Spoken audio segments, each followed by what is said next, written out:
करने जा रहे हैं, इस पर मेरे नेता, मेरे अध्यक्ष, मेरी नेता प्रियंका जी लगातार बोल रहे हैं,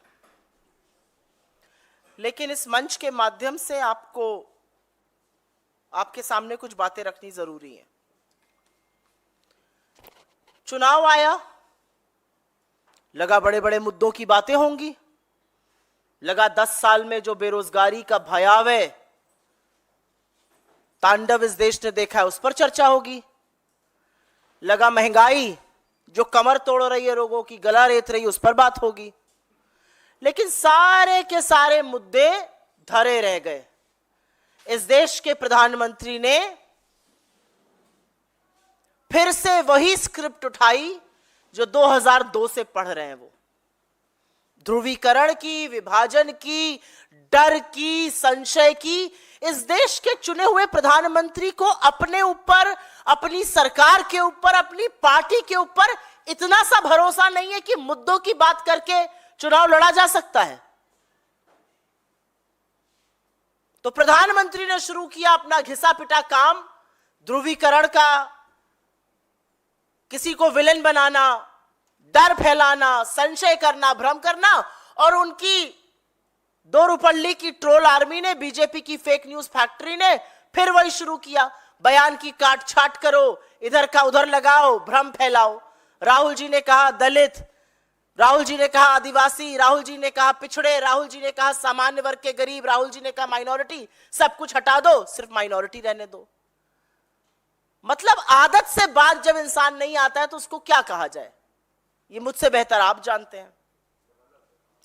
जहां जाओ, लेकिन मैं भी असम के दौरे से आई हूं, उसके पहले मैं महाराष्ट्र में थी, उसके पहले छत्तीसगढ़ में थी। जहां जाओ मुद्दा तो बेरोजगारी और महंगाई है। ट्रेनों में, फ्लाइट में, बसों में, रेलवे स्टेशन पर, चाय की दुकानों पर चर्चा इस बात की है कि भैया महंगाई बहुत बढ़ा दी, हमारी गुजर नहीं हो रही है। और जब कांग्रेस पार्टी गरीब की बात करती है, जब कांग्रेस पार्टी हक की बात करती है, तो मोदी जी के पेट में दर्द क्यों होता है? आप मोदी जी की सारी बातें उठाकर देख लीजिए। और इसीलिए मैं मुख्यतः इस बात पर चर्चा करना चाहती हूं। मोदी जी को सबसे बड़ी समस्या हमारे मैनिफेस्टो से है। तो पहले तो मैं आपके माध्यम से वाकई में दिल से थैंक यू मोदी जी बोलूंगी।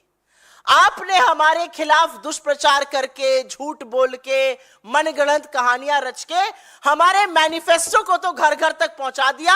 हर व्यक्ति हमारा मैनिफेस्टो पढ़ रहा है। अमेरिका में भी लोग पढ़ के कह रहे हैं वाह क्या गजब मैनिफेस्टो बनाया। यहां का युवा पढ़ रहा है। मैं टीवी पर देखती हूं, आपके जैसे पत्रकार जाके मूर्धन पत्रकार पूछ रहे हैं, लड़के लड़कियां बुजुर्ग कह रहे हैं हाँ कांग्रेस का मैनिफेस्टो पढ़ा, बहुत बढ़िया है, बहुत क्रांतिकारी है।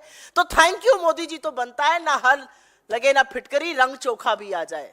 हम अपना पैसा खर्च करके इसको इतना चर्चित नहीं कर सकते थे। तो बहुत बहुत हृदय की गहराइयों से धन्यवाद, साधुवाद, आपने हमारे मैनिफेस्टो को इतना चर्चित किया। लेकिन मुख्यतः उनको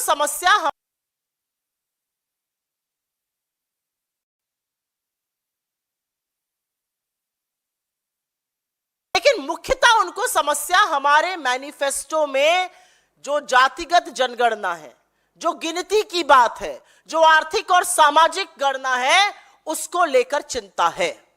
क्यों पेट में दर्द हो रहा है? क्या गरीबों की बात करना गलत है?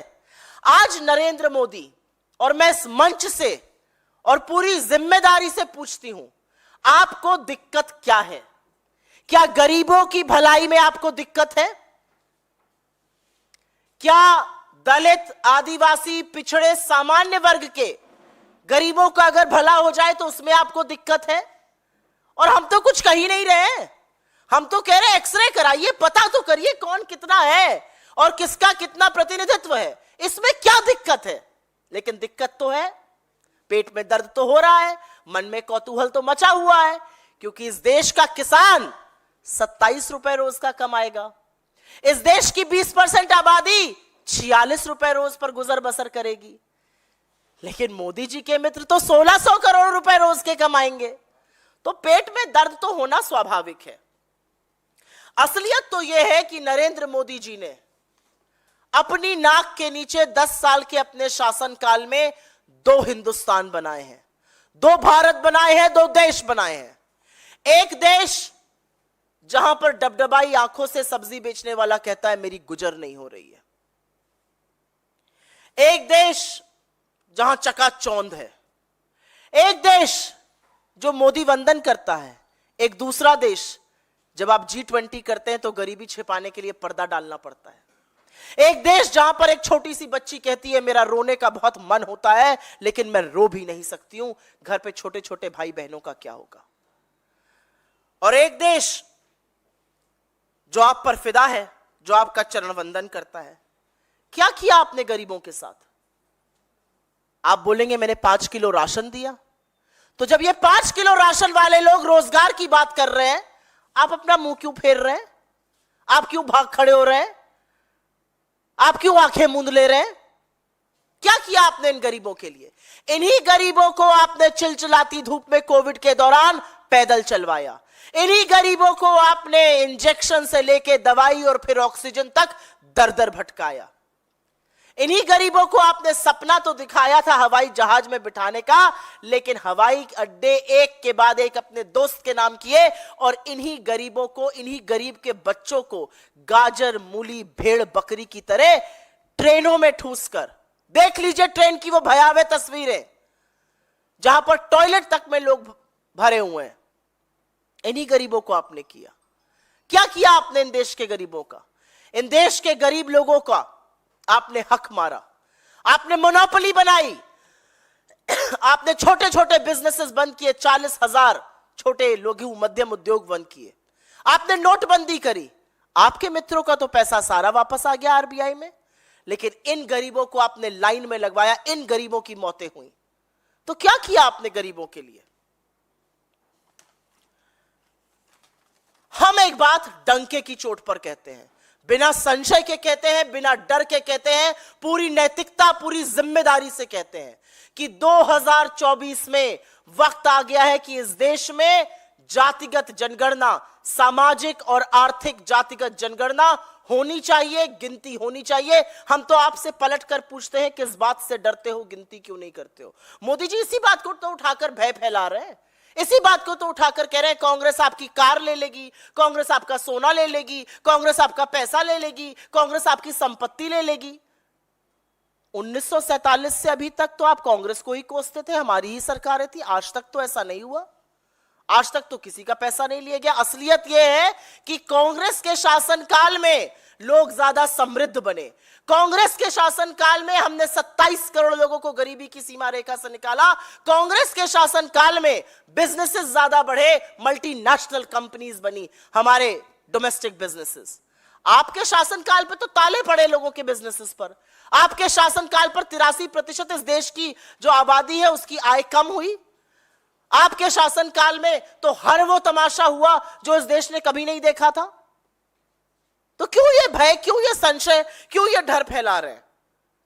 और अब इस बात का जवाब दीजिए, और ये मैं पूरी जिम्मेदारी से अपने होशो हवास में पूछती हूं, नरेंद्र मोदी और भारतीय जनता पार्टी, क्या आप जातिगत जनगणना के खिलाफ हैं या आप उसका समर्थन करते हैं? मूल मुद्दा यह है कि क्या आप गिनती करने के खिलाफ हैं या आप उसके पक्ष में हैं? आपको हां या ना में जवाब देना पड़ेगा। सदन में कुछ कहिएगा, इलेक्शन रैली में कुछ और कहिएगा, हमारे मैनिफेस्टो जो उसकी बात करता है उसके बारे में भ्रांति फैलाइएगा। तो आपका मकसद क्या है? क्यों आप लोगों को प्रतिनिधित्व नहीं देना चाहते हैं? क्यों ये लोग आगे ना आए? और असलियत तो एक और भी है जिसका प्रियंका जी से ज्यादा बेहतर करारा जवाब इस देश के कायर प्रधानमंत्री को कोई नहीं दे सकता था। इस देश के प्रधानमंत्री ने ना तो दाम्पत्य के सूत्र की गरिमा रखी, ना मंगलसूत्र का महत्व रखा जब उन्होंने कहा कि आपका मंगलसूत्र ले लेंगे। क्या है मंगलसूत्र? एक सोने की चेन जो कोई पहन लेता है। मंगलसूत्र दाम्पत्य का वो पवित्र, वो पावन प्रतीक है जो करोड़ों ब्याहताएं पहनती हैं और जीवन पर्यंत उस संबंध को निभाती हैं। आपकी हिम्मत कैसे हुई वो कहने की? और बिल्कुल ठीक कहती है प्रियंका गांधी। जिस देश के लिए उनकी मां, जिस देश के लिए सोनिया जी का सुहाग कुर्बान हुआ, जिस देश में जंग के दौरान इंदिरा जी ने अपने जेवर दे दिए, जिस देश में 700 किसानों की शहादत होती है, उनकी विधवाओं का मंगलसूत्र आप नहीं पूछते हैं? आप नहीं पूछते हैं कि उन करोड़ों महिलाओं का जो गरीबी, भुखमरी, बेरोजगारी, महंगाई के चलते अपने जेवर गिरवी रखकर अपने परिवार का भरण पोषण कर रही हैं? आप नहीं पूछते हैं मणिपुर में लोगों के मंगलसूत्र का क्या हाल है? आप नहीं पूछते हैं उन 2 किसान की विधवाओं से हर घंटे जो खुदकुशी कर रहे हैं? ये किस डिस्कशन को आप कहां लेकर आ गए? आप भय और आतंक फैला रहे हैं। कांग्रेस टैक्स लगा देगी, कांग्रेस आपका सामान ले लेगी।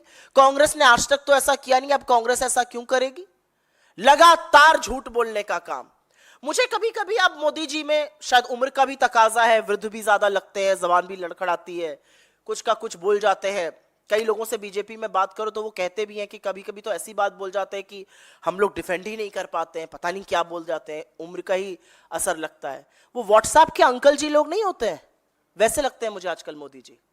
सुबह उठो व्यर्थ की बात करो, सुबह उठो गंदा सा एक व्हाट्सएप फॉरवर्ड भेजो, अनर्गल निरर्थक झूठ बोलो। तो मोदी जी भाजपा के व्हाट्सएप अंकल नंबर 1 है, क्योंकि मुद्दा विहीन राजनीति की वो चर्चा कर रहे हैं। और मैं एक बात यहां पर जरूर बोलना चाहती हूं, और वो बोलनी जरूरी है। मोदी जी, आप भले 2 चुटकी सिंदूर और मंगलसूत्र की कीमत ना जानिए, लेकिन इस देश के लोग जानते हैं। इस देश को जब आप बरगलाते हैं तो देश के लोग कहते हैं थोड़ा आप कम बांटिए हमें, और बांटना ही है तो जो इतनी असीम मोहब्बत आपने अडानी जी के लिए रखी है, वो थोड़ी देश के गरीबों को दे दीजिए, थोड़ी देश के किसानों को दे दीजिए, थोड़ी श्रमिकों को दे दीजिए, थोड़ी महिलाओं को दे दीजिए, थोड़ी युवाओं को दे दीजिए जिनके ऊपर आप लाठी बरसाते हैं। लोग आज कह रहे हैं इतना जो दिल आपका अपरंपार मोहब्बत से भरा हुआ है अडानी के लिए, थोड़ी तो मोहब्बत हमें भी दीजिए। लेकिन ना आप मोहब्बत देंगे, ना आप इस देश का भला करेंगे। 10 साल में आप मेरे देश को इस कगार पर ले आए हैं कि आज देश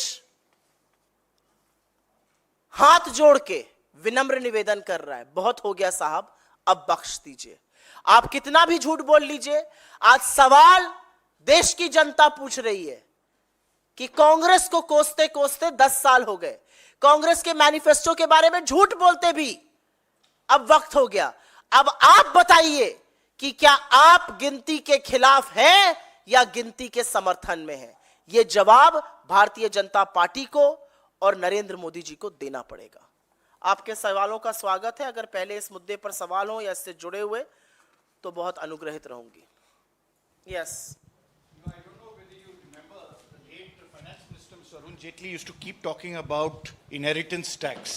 Since you used to cover finance ministry, you would remember that this was a proposal of the BJP, and if you recall, it was then decided against it in his budget, because every time ahead of the budget there would be talk about inheritance tax. Would you like to put things in perspective? It is nowhere on our radar. It is nowhere the Congress's policy to have a tax like that. The Congress strongly believes that there needs to be greater equity. The Congress definitely believes there needs to be equitable distribution of resources. The Congress does believe that 22 people in this country cannot own what 70 crore people do. There cannot be 1% of India that owns 40% of India's properties. No.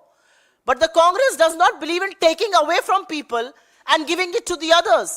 The Congress believes in creating an atmosphere, creating a policy landscape, creating opportunities where people can grow, where people can be pulled out of poverty. When we pulled out 27 crore people out of poverty, we did not have to make other people poor. We just had to make the have-nots richer. And that's what we did. लकीर को छोटा करने के लिए आपको मिटाना नहीं पड़ता है, आपको ज्यादा बड़ी लकीर खींचनी पड़ती है। आपने जिस सवाल का यहां पर उल्लेख किया इनहेरिटेंस टैक्स का, यह कांग्रेस के एजेंडा में बिल्कुल नहीं है।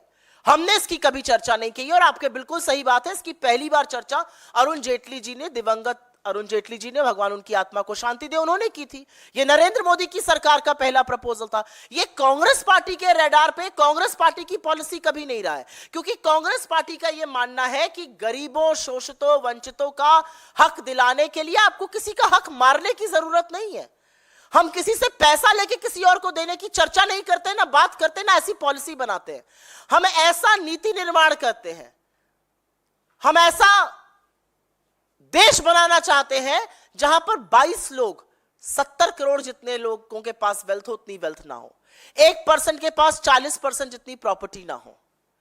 एक जो गरीबी और अमीरों के बीच में खाई है, उसको पाटने के लिए अमीरों को गरीब बनाना जरूरी नहीं है, लेकिन गरीबों को अमीर बनाया जा सकता है। एक छोटी लकीर को छोटा करने के लिए उसके आगे बड़ी लकीर खींचनी पड़ती है, और सही नियत और असली नीति से वो बिल्कुल हो सकता है।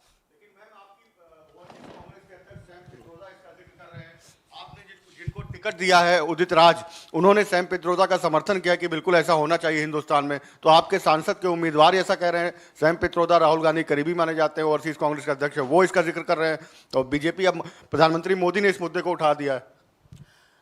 मैं अधिकृत प्रवक्ता हूं और वो होने के नाते मैं यहां पर प्रेस कॉन्फ्रेंस कर रही हूं। General secretary communication Shri Jairam Ramesh ji ने पहले ही इस पर ट्वीट किया है और कहा है कि सैम पित्रोदा जी बहुत आदरणीय हैं, बहुत लोगों के गुरु रहे हैं, बहुत लोगों को उन्होंने गाइड किया है, लेकिन उनकी इस बात से पार्टी की विचारधारा, पार्टी की नीतियों का कोई लेना देना नहीं है। हमारी एक मैनिफेस्टो कमेटी थी, हमारे उसमें प्रबल नेता लोग थे, उन लोगों ने मैनिफेस्टो बनाया, ऐसा इसमें कोई जिक्र नहीं है। ये उनका अपना मत हो सकता है, वो अमेरिका में रहते हैं, अमेरिका में ऐसा होता है। हमारी पार्टी का ऐसा कोई भी मत नहीं है, हमारी पार्टी की ऐसी कोई विचारधारा नहीं है। ये मैं बिल्कुल क्लियर कर देना चाहती हूं, कांग्रेस पार्टी की ऐसी कोई विचारधारा नहीं है। लेकिन नरेंद्र मोदी जब इस मुद्दे को उठाते हैं, नरेंद्र मोदी जब अपनी चुनावी सभाओं में पलक बिना झपकाए सफेद सपाट झूठ बोलते हैं, अपने पद की गरिमा को तो खैर वो बहुत पहले नीलाम कर चुके हैं, जब वो इस तरह की हरकतें करते हैं तो वो दिखाते हैं कि वो घबराए हुए हैं। वो दिखाते हैं कि पहले फेज के बाद डगमग होती सत्ता को देखकर मोदी जी का जी सकुचा रहा है, मोदी जी घबराए हुए हैं। तो मोदी जी इस तरह की बात करेंगे, उससे कोई फर्क नहीं पड़ता है। हम तो जो बात कह रहे हैं उस पर हाँ या ना बताएं मोदी जी। क्या इस देश के गरीबों के लिए नीतियां बननी चाहिए? क्या इस देश के गरीबों का सम्मान होना चाहिए? क्या इस देश के गरीबों की गरीबी खत्म होनी चाहिए? क्या इस देश में दलितों, आदिवासियों, पिछड़ों, सामान्य वर्ग के गरीबों की गिनती होनी चाहिए? हाँ या ना में इन सब बातों का जवाब दे दीजिए। इधर उधर की बात से क्या बरगलाना? आप बरगलार हो तो रहे थे पिछले 72 घंटे से। एक 100 सुनार की, एक लोहार की हवा निकाल दी प्रियंका जी के एक बयान ने। सुप्रिया जी, चूंकि सैम पित्रोदा भी आपके पार्टी के अधिकृत नेता हैं, आप अधिकृत प्रवक्ता हैं, तो साथ साथ उदित राज भी अधिकृत उम्मीदवार हैं आपकी पार्टी के। हर चुनाव में ऐसा होता है कि कुछ नेता ऐसा बयान देते हैं, आप लोग व्यक्तिगत बयान कहकर आप लोग बच निकलते हैं। क्या आपको लगता नहीं कि इससे पहले मणिशंकर अय्यर ने आपकी पार्टी को नुकसान किया अपने बयान से? सैम पित्रोदा पहले भी हुआ सो हुआ कहकर उन्होंने नुकसान किया, इस बार भी उनका बयान आ रहा है। इस तरह के बयान से आपकी पार्टी को नुकसान होता है, भले आप कह के निकल जाए कि आप उनका व्यक्तिगत बयान है, पार्टी के नेता ही तो है, अभी उनको पार्टी से हटाया तो नहीं आपने। मैं आपके एक शब्द पर मुझे घोर आपत्ति है, बच निकलते हैं। हम कहां बच निकलते हैं? मैं आपके बात सामने बैठकर अभी नहीं तो 20 मिनट, अगले 20 मिनट सवालों का जवाब दूंगी। तो मैं उन लोगों में से तो हूं नहीं ना। कांग्रेस पार्टी के अपना वक्तव्य किया, ओके टाटा बाय बाय, हम निकल गए, आप कॉफी पीजिए। आप 10 सवाल पूछिएगा, हम 10, आप 50 पूछेगा, हम 50 सवालों का जवाब देंगे। तो हम बचकर कहीं नहीं निकलते हैं। मैंने आपसे एक फैक्ट बोला और वो फैक्ट मैं दोबारा से दोहरा देती हूं। सैम पित्रोदा जी निहायत ही अच्छे इंसान हैं, बहुत सम्मानित व्यक्ति हैं। टेलीकॉम और आईटी रेवोल्यूशन में उनका बहुत बड़ा सहयोग रहा है, बहुत बड़ा उनका एक योगदान रहा है। लेकिन उन्होंने जो बात कही है, ये अपने परिवेश में जहां पर वो रहते हैं उसके बारे में कही है। ये कांग्रेस पार्टी की विचारधारा नहीं है, ये कांग्रेस पार्टी की पॉलिसी नहीं है। और उन्होंने भी इसका खंडन किया है कि ये मेरा बयान है, ये मेरी विचारधारा है, ये मैंने यहां के रेफरेंस में दिया था, इसका कांग्रेस से कोई लेना देना नहीं है। उनके इस बयान को आप लोग कोट नहीं कर रहे हैं। सुबह 7 बजे से फोन आ रहे हैं आपके ऑफिस से, फोनो दे दीजिए, फोनो दे दीजिए। फोनो तो मैं दे दूं, दूसरा बयान कोट करिए, मैं फटाक से फोनो दूंगी। फोनो देंगे पहले बयान पर। जयराम रमेश जी ने बिल्कुल क्लियर कर दिया है कि कांग्रेस पार्टी की विचारधारा और कांग्रेस पार्टी की नीति ये नहीं है। तो फोनो लेने वाले तब फोनो लीजिए जब दूसरा बयान चला दीजिए। धन्यवाद। राज पर क्या कहेंगे? वो तो दिल्ली में ही रहते हैं, दिल्ली में ही चुनाव लड़ रहे आपने हैं, अपना कांग्रेस टिकट सवाल दिया। पूछते वक्त उनको सांसद कहा था, आपके मुंह में घी शक्कर सांसद का भगवान चुनाव करे। लड़ रहे हैं, नहीं, सांसद आपने पहले सांसद कहा था। सांसद का चुनाव लड़ रहे हैं कहा था, आप दोबारा सुन सकते हैं। आप एक बार सुनिएगा तो आपके मुंह में घी शक्कर। मैं तो चाहती हूं कि हम अपनी सारी सीटें यहां पर जीते, भगवान करे, ईश्वर करे, यहां की जनता चाहे वो सांसद बने। मुझे ऐसा लगता है कि वो जिस समाज से आते हैं, उस समाज ने सदियों से इस देश में, सदियों से एक तबके के होने के नाते, एक विशेष वर्ग के होने के नाते वो त्रासदी झेली है जो हम और आप शायद समझ नहीं सकते हैं। तो उनकी बात का मैं सम्मान करती हूं, लेकिन ये अधिकृत पोजीशन नहीं है कांग्रेस पार्टी की।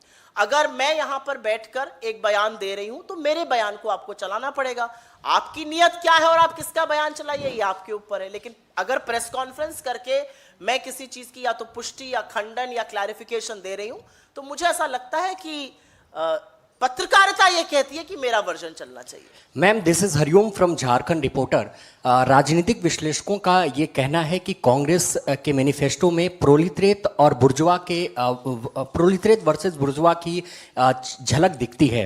मेरा सवाल ये है कि क्या कांग्रेस पार्टी जो लेफ्ट की पॉलिसीज थी या लेफ्ट का वो होते थे उसको आगे बढ़ा रही है, उसके उस ढर्रे पे चल रही है? आपका क्या नाम है? उस ढर्रे पे चल रही है। आपका क्या नाम है? हरिओम राय नाम है मेरा जी।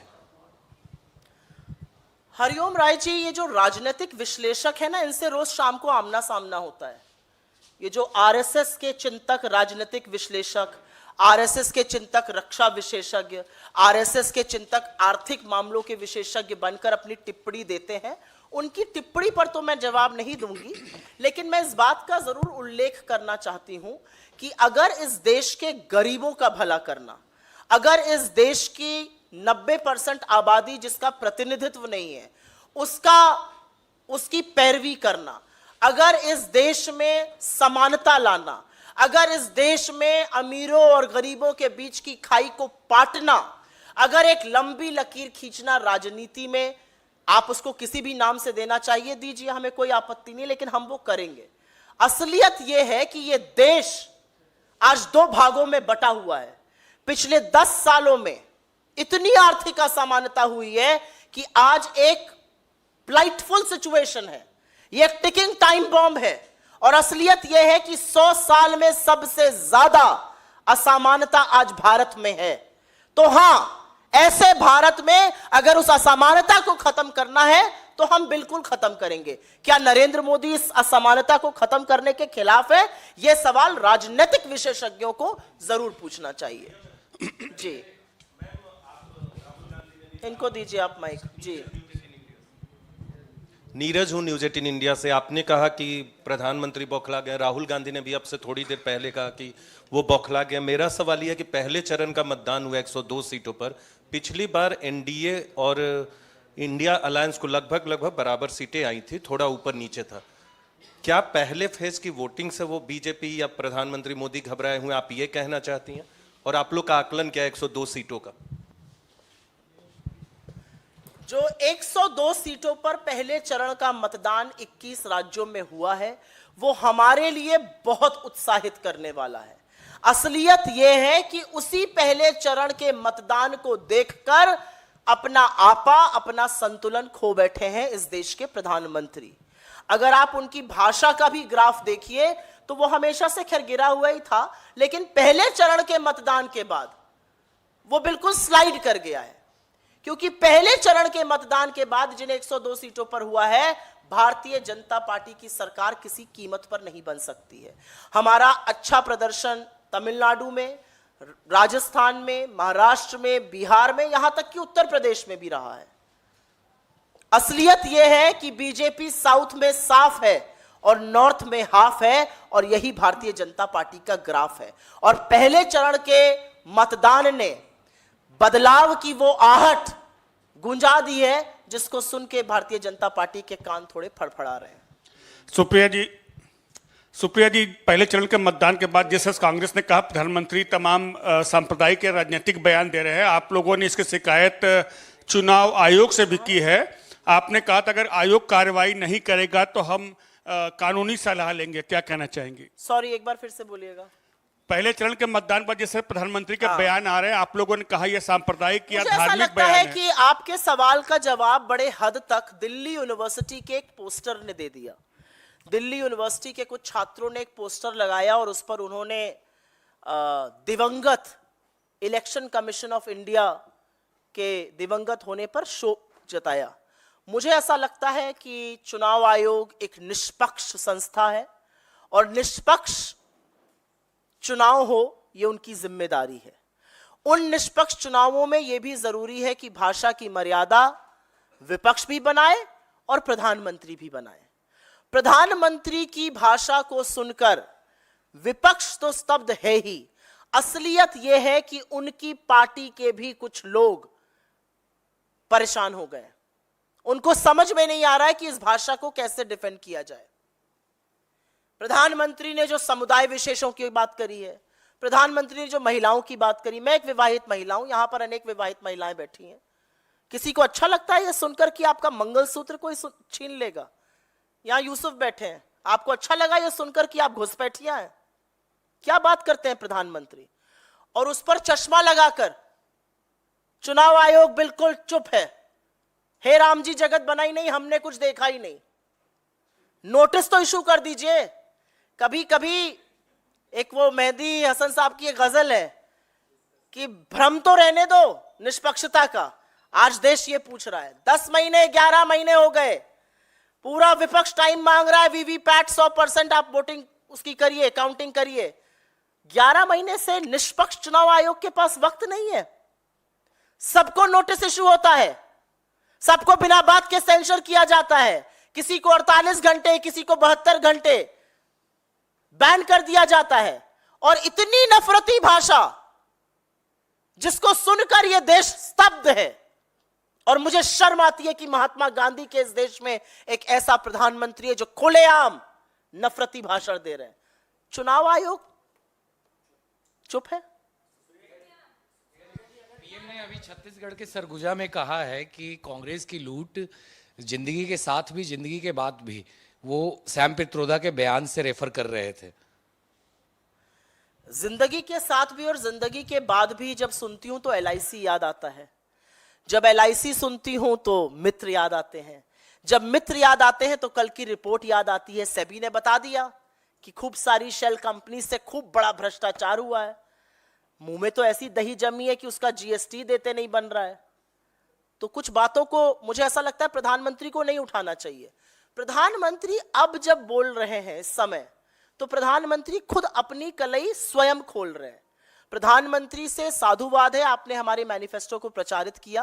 प्रधानमंत्री ने इस देश के सामने अपना गरीब विरोधी चेहरा पूरी तरह दिखा दिया। वो कांग्रेस की क्या ऑपोजिशन कर रहे हैं? प्रधानमंत्री कांग्रेस को किन बातों के लिए कोस रहे हैं? हमारे गरीब मुद्दों पर ना, कि हम गरीबों की पैरवी करते हैं, हम गरीबों को अमीर बनाएंगे, हम जातिगत जनगणना कराएंगे, हम चाहते हैं कि इस देश के संसाधन गरीबों के हाथ में भी जाएं, चाहे वो पिछड़े हो, दलित हो, आदिवासी हो या सामान्य वर्ग के गरीब हो। यही तो हम कह रहे हैं। और मोदी जी को इसी से दिक्कत है। क्यों पेट में इतना दर्द हो रहा है भाई? इस बात का सवाल का जवाब देश का गरीब ही दे रहा है। 102 सीटों पर दे गया है, अभी बाकियों पर और देगा। जैसे जैसे ज्यादा जवाब मिलेगा मोदी जी और बौखलाएंगे। ये जो भाषा का स्तर अभी हमें गिरा हुआ लिख रहा है, ये अभी और गिरना बाकी है। सुप्रिया मैम, अभी आती हूं, एक पर उनका ले लो। Ma'am, Center has approached the court regarding the 2G spectrum case, and they have demanded for some modifications in the verdict which was being given. What reason do you see behind it, ma'am? It's the absolute duplicity and hypocrisy of the Bharatiya Janata Party. Natural resources should have been monetized. We started the auction of spectrum, which would have ensured the greatest and the highest monetization of India's natural resources. Why does the BJP want to shut auction and begin allocation now? Because you want to distribute at pittance, at absolutely no cost, precious spectrum to your friends. The reality is that spectrum is a scarce resource. It's a natural resource that should be monetized, which is why we started the auction process, which would have led to maximum monetization of that resource, which would have filled the coffers of the government. But the duplicity and hypocrisy of the Bharatiya Janata Party is absolutely evident here. इसको मैं हिंदी में भी बोल देती हूं. Spectrum की नीलामी का काम कांग्रेस पार्टी की सरकार ने शुरू किया था, क्योंकि स्पेक्ट्रम एक नेचुरल रिसोर्स है और मैक्सिमाइजेशन ऑफ मोनेटाइजेशन होना चाहिए. जो नेचुरल रिसोर्सेज हैं, अगर वो बिके, अगर वो नीलाम हो, अगर उनकी बोली लगे, तो जितनी ज्यादा से ज्यादा बोली लगे और जितना सरकार के पास पैसा आए वो अच्छा होता है. हमने तो 2G स्पेक्ट्रम ऑक्शन के माध्यम से दिया. अब यही सरकार, यही ढोंगी सरकार जो 2G करती थी, अब कोर्ट के पास जा रही है कहने के लिए ऑक्शन बंद कर दीजिए, नीलामी बंद करिए, हम एलोकेशन करेंगे. क्यों एलोकेशन करेंगे? क्यों नहीं इससे पैसा कमाएगी गवर्नमेंट?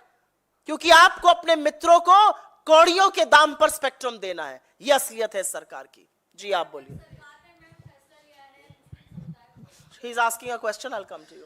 अभी आपने जो इलेक्शन कमीशन के बारे में कहा, क्योंकि इलेक्शन कमीशन साफ दिख रहा है कि प्रधानमंत्री या बीजेपी से जुड़े नेताओं के खिलाफ कोई एक्शन नहीं ले रहा, नोटिस नहीं दे रहा है. नहीं, वो दिख रहा है. आपको लगता है? लेकिन एक दो बात ही नहीं. आप इससे वाकया रखते हैं? हाँ, मैं इससे इत्तेफाक रखता हूँ. तो मेरा सवाल यह है कि इलेक्शन कमीशन ऐसा इसलिए कर रहा है कि चूंकि वो प्रधानमंत्री और उनकी सरकार के पसंदीदा इलेक्शन कमिश्नर बनाए गए हैं. क्या सरकार कांग्रेस अगर सत्ता में आती है, जिसकी की संभावनाएं मुझे लगती है ज़्यादा हैं, तो क्या इलेक्शन कमीशन का ये कल्चर बदलेगी और वो इलेक्शन कमिश्नर चुनने के तरीके बहुत से ऐसे संस्थान जो बीजेपी के फ्रंटल बन चुके हैं, बहुत सी ऐसी संस्थाएं, बहुत से ऐसे निष्पक्ष संस्थान जिनके ऊपर जिम्मेदारी रही है लोकतंत्र को मजबूत बनाने की, विपक्ष को आवाज देने की, विपक्ष के साथ खड़े होने की, जिससे कि लोगों के मुद्दे की बात हो, वो भारतीय जनता पार्टी के फ्रंटल बन चुके हैं.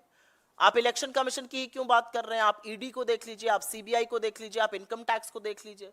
किसके खिलाफ कार्रवाई होती है और कहां कहां कार्रवाई बंद हो जाती है, किस तरह से वसूली रैकेट चलाया जाता है इन संस्थाओं के माध्यम से. तो मुझे ऐसा लगता है हमारी सरकार बनेगी और इस पर गहन विचार होगा कि कैसे भारत के लोकतंत्र के साथ खिलवाड़ ना हो, यह जरूर सुनिश्चित किया जाएगा. यस. को पिछड़ा वर्ग में शामिल करने को लेकर उस पर राष्ट्रीय पिछड़ा वर्ग आयोग ने भी नाराजगी व्यक्त की है, उस पर क्या कहेंगे मैम? मेरा सबसे पहला यह कहना है कि इसमें भी भ्रम फैलाया जा रहा है. इसमें भी आपने जो मुझसे सवाल पूछा, यह आधा सच है और अर्ध सत्य पूरे झूठ से थोड़ा दिक्कत तलब होता है. सुप्रीम कोर्ट का फैसला आया था जब हमारी सरकार आई थी कि जो रिजर्वेशन है वो खत्म नहीं किया जा सकता है.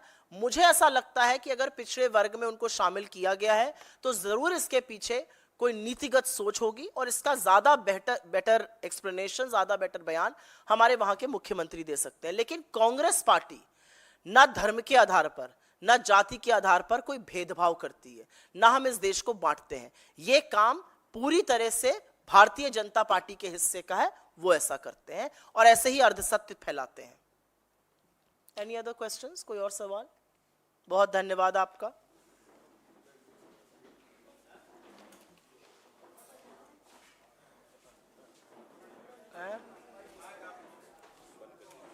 समाज को